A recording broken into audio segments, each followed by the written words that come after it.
د کډوال او راستنیدونکو چارو وزیر پکتیکا ته سفر پر مهال وویل راتلونکي کې به اړمنو خلکو ته د خوراکي توکو د مرستو په ځای د کاروبار زمینه برابره وي تر څو د تل لپاره له محتاجۍ څخه خلاص شي. نور حال له پکتیا نه زمزم راکوي.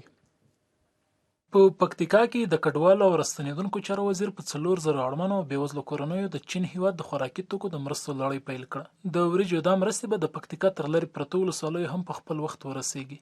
وزیر د وینا په مهال وویل چې راتلونکي کې به د خوراکي توکو د مرستو په ځای اړمنو او احتیاج لرونکو میرمنو او سړیو ته د کار زمینه برابروي تر څو په خپل ځان بسیا کړي. اوس دلته چې راغلي یو 10 کنټینر مالم پکتیکا ته راولګو یا په دې کې مختلف ولسوالۍ ته موږ غواړو چې لرې ولسوالۍ ته ولګېږو او تم په مرکز کې 2 کنټینره او توزیع کړو.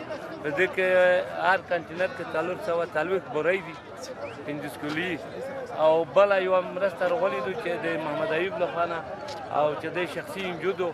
په ورته مهال د پکتیکا اړمنو خلکو په مرسته خوښي وښوده او له شته دولت او نړیوالو مرستندویو بنسټونو د نورو مرستو ترڅنګ په شفاف ډول د ویش غوښتنه وکړه.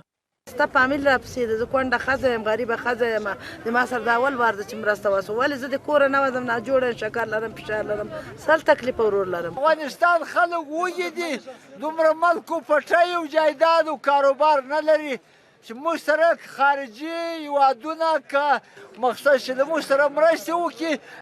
د پکتیکا والي له راغلي پلاوي د مننې ترڅنګ زیاته کړه چې پکتیکا یو پراخ ولایت او د مرستو په برخه کې د ورسره مرستندوی ادارې ځانګړې پاملرنه وکړي. موږ کوشش کوو چې دغه لرې پراته ولس ته دا له هر نوع امتیاز څخه بې برخې ولس دپاره موږ له هرې خوا نه امکانات راټول کو دغه خلکو ته یې ورسوو. د ویلو ده چې په دې وروستیو کې د نورو هیوادونو ترڅنګ د چین هیواد هم د افغانستان له غریبو خلکو سره د خوراکي او غیر خوراکي توکو مرستې کړې دي.